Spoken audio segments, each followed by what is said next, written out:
Okay, today we are changing the spark plugs in a 2005 Chevy Trailblazer. I made this video because I was looking to do research on it and I did not see a video online. It's pretty easy.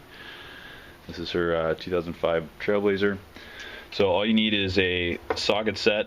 We have a 10mm, 8mm, and a 5/8 spark plug, a couple of extensions, a couple different sizes, and I used the nut driver. I thought that was a little helpful. So first thing you need to do is use your 10mm to come in here and take off the part of the air system. You can take one bolt off right there. It's a 10mm. One bolt straight down here. It matches this one, so you'll be able to identify it. And then you use your, I believe this is 8mm here on this hose clamp, 8mm here on this hose clamp. After that, this thing will just lift right off and just manipulate it out of there. You can twist it to the side, and there will be a little hose back here, a little wire that is attached by a clamp, simple clamp, to this plastic piece. You can just remove that really simply. The other hose you need to look out for is attached to this little nipple right here, and that comes off, sorry, right there. So sometimes you'll end up with the hose remaining there or the hose there, but just make sure it goes back to where it comes from. Put that aside.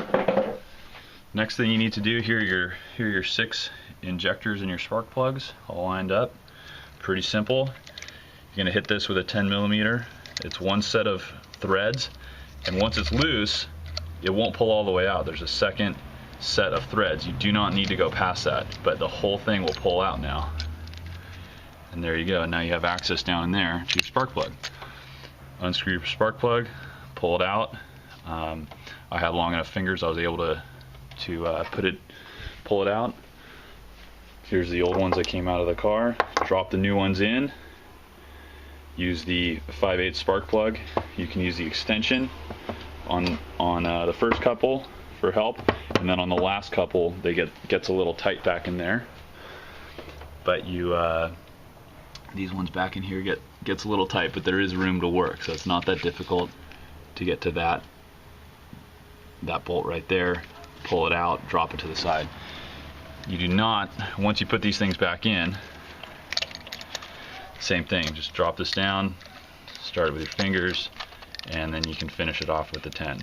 Pretty simple. You do not need to disconnect the sensors. We tried that, it didn't seem to work, so it's actually a little difficult. The other thing that's a little difficult here is, let me get a light.